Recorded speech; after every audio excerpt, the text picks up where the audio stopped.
আসসালামু আলাইকুম এভরিওয়ান। চারিদিকে নির্বাচনের ধুম পর্দা, রাস্তাঘাটে ধুলাবালি খেলা করছে, আর এদিকে ফেসবুকে ঢুকলে বারবার শুধুমাত্র ধুতি খুলে যাচ্ছে। কেন? ধুর কাকা, এত সব প্রশ্ন ভালো লাগে না। ভিডিও শেষ পর্যন্ত দেখলেই বুঝতে পারবেন যে কেন আমার ধুতি খুলে যাচ্ছে। WhatsApp guys, it's me lollipop ভাই, কাজ কামনা দেখ খাই যায় ঘুমায়। যাই হোক, আজকে আমি আমার একজন কাপড় ব্লগারের সাথে পরিচয় করে দেবো, যারা কিনা স্বল্প দৈর্ঘ্যে বাংলা সার্চবি না, মানে 3 মিনিট 21 সেকেন্ডে বাংলা সার্চবি করে তারা রাতারাতি ভাইরাল হয়ে গেছে। বর্তমানে তারা লাখ লাইভ লিড করছে। তাই আপনারা হয়তো বুঝে গেছেন যে আমি কোন অভিনেতাদের কথা বলতেছি। শুধু আপনারা না, সারা বাংলাদেশের লোকে বুঝে গেছে আজকে আমি জান্নাত তোর কাপড় ব্লগ নিয়ে একটু হালকার উপর জাফসা দিই না, মানে হালকার উপর মাখন দিয়ে একটু মাখামাখি করতে এসেছি। মলম লাগাই দিবনি। ফাইনালি ওর আরো একটা ইচ্ছে পূরণ হয়ে গেল, আর আমরা কিনে ফেললাম আমাদের স্বপ্নের, মানে আমাদের অনেক বেশি পছন্দের সোফাটা। ভাই, আমার তো কিছুতেই মাথা দেয় না যে কেন এরা সোফা কিনতেছে। কারণ এরা যে ধরনের স্বল্প দৈর্ঘ্যে সার্চবি করে, তাতে এরা সোফা না কিনে শক্ত খাট কিনলে বোধহয় ভালো হবে। কি বলছিস? মিশা ভাই, ধমক দেন কেন? দেখবেন নাকি এক ঝলক? আসসালামু আলাইকুম এভরিওয়ান।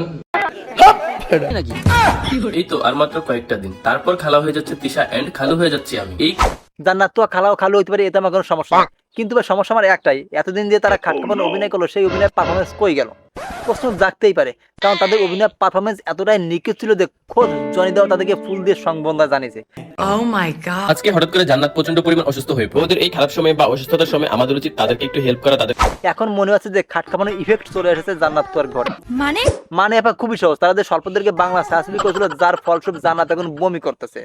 তোমার কথা শুনে মনে হইতেছে তুমি বিরাট জ্ঞানী মানুষ হয়ে গেছো। কাকু, আমি একদমই জ্ঞানী মানুষ না, তবে আমি জ্ঞানী না হলো জান্নাত তো একদম বিশাল বড় মাপের জ্ঞানী কাপড় ব্লগার। কারণ আমরা এতদিন জানতাম যে পানি দিয়ে মানুষ ডিম সিদ্ধ করে, কি এখন দেখি এই কাপড় ব্লগার ফ্রিজেও ডিম সিদ্ধ করে। তারা ফ্রিজের মধ্যে ডিম সিদ্ধ করে খাবো, তা এটা কিভাবে পসিবল আপনাদেরকে আমি দেখাচ্ছি। তার আগে বিসমিল্লাহ।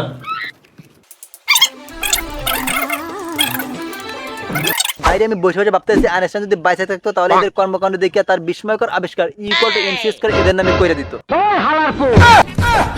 এদিকে গরমের চোদ্দনে অন্ধকার, তারপর জান্নাত ভিডিও দেখে জীবন একদম সর্বনাশ।